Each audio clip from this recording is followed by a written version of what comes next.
Hello, fellow readers. This is Mrs. Wyman, and today I'm here to tell you all about Skin of the Sea, an epic fantasy mythology read from author Natasha Bowen.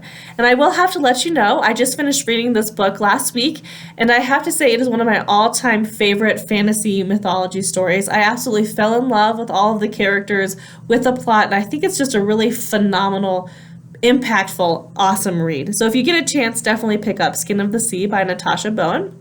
A little bit about this book. It follows the main character. Her name is Simi, and Simi is a young girl that's actually been transformed. And Simi has actually been transformed into a mami wada, which is in certain African folklores, she's actually a Western version of like a mermaid, right? And Simi, as a mami wada, has been tasked by the goddess of the sea to actually follow the ships of the Middle Passage. So these were ships that contained Africans who were enslaved, right, and then sold into slavery in Europe and in Western colonies, right? And because of this terrible tragedy that has befallen the African people, right, it's Simi's job to follow them as they make the journey of the Middle Passage. And any souls, so any people who die on these slave ships, it's her job to take them, right, to take their souls, bring them back to the goddess of the sea, and they then perform a prayer in the hopes that that soul will then find peace and can travel safely on into the afterlife. And so Simi takes this role very seriously. She's very confident in her job, right? She kind of loves it. She's not so sure about being a mermaid, and she kind of craves, she misses certain elements of her human life.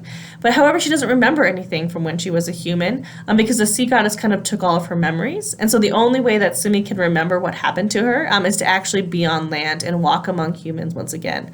However, this is very painful for her to do, so it's not something that Simi and the other mami wada do easily, or something that they do often.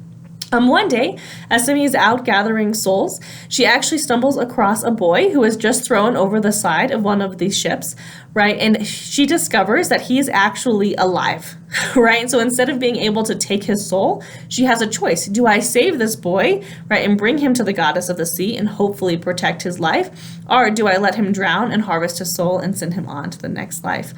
Simi chooses to save him, and this kind of launches the action. It sends the two of them, Simi and Kola, on kind of this epic quest throughout the sea. They interact with a whole bunch of different gods and deities from African folklore, and kind of their quest to figure out, right, how to bring balance back to the world.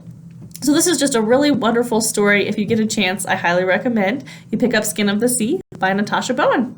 See y'all online soon.